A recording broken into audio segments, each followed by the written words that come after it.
ఓకేనా, ముందుగా పెట్టుకుంటాం సార్. యాక్చువల్లీ ఇది ఆటో రీడింగ్ తీసుకుంటుంది మనకి. ఆటో రీడింగ్ వచ్చేసి డైరెక్ట్ 157 తీసుకుంటుంది వితౌట్ ట్రిగర్.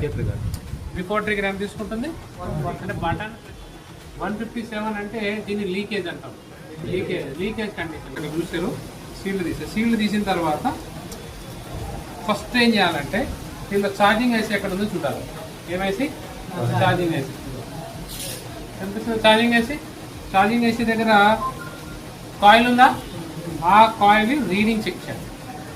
ఛార్జింగ్ ఐసీ కా పాస్ కాయిల్ కా రీడింగ్ ఎంత రావాలా, 200. మామూలుగా 200+ రావాలి. బట్ మనకి ఏమొచ్చింది, యాక్చువల్లీ ఇది VPH లైన్ షార్ట్ ఉంది. ఏం లైన్ షార్ట్, బ్యాటరీ కనెక్టర్ ఎంత వస్తుంది, 400 వస్తుంది. దీన్ని రివర్స్ లో చెక్ చేస్తే 1000+ రావాలి. మనకి ఎంత వస్తుంది, 490. ఇలా పెడితే కూడా 400 వస్తుంది, తిప్పి పెడితే కూడా 400. అంటే ఇది బ్యాటరీ కనెక్టర్ దగ్గర షార్ట్ చూపిస్తుంది. కానీ ఈ షార్టేజ్ ఎఫెక్ట్ ఎక్కడ ఉందంటే VPH లైన్లో ఉంది. అంటే ఛార్జింగ్ ఐసీ పక్కన ఉన్న కాయిల్ దగ్గర మనకి రీడింగ్ ఎంత రావాలి, బట్ మనకి ఎంత వస్తుంది. అంటే ఇది ఛార్జింగ్ ఐసీ, దీని పక్కన ఒక కాయిల్ ఉంటుంది, దీని దగ్గర రీడింగ్ ఎంత వస్తుంది, 200 రావాలి. బట్ మనకి ఎంత వచ్చింది, 0. అంటే ఇది ఏ ప్రాబ్లం అంటే మనకి VPH line short.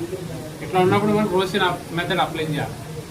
రోసిన్ method apply చేసి ఫాల్ట్ ఫైండింగ్ చేయొచ్చు. ఓకే, రోసిన్ ఏదైనా కొత్త ఇచ్చింది ఇప్పుడు దీనైనా కూడా వేసేస్తాం.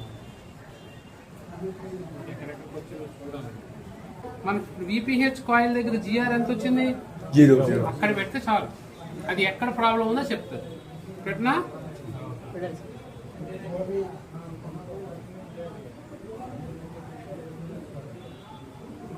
ఛార్జింగ్ ఐసీని నేను లిఫ్ట్ చేసేస్తాను. ప్రాబ్లం ఎక్కడ చూపిస్తుంది, ఛార్జింగ్ పనికి వస్తుంది. బాల్ కలిసిందా, ఐసీ లేనప్పుడు ఎంత వస్తుంది, అంతేనా. వేసి కొంచెం ఇట్లా పట్టుకొని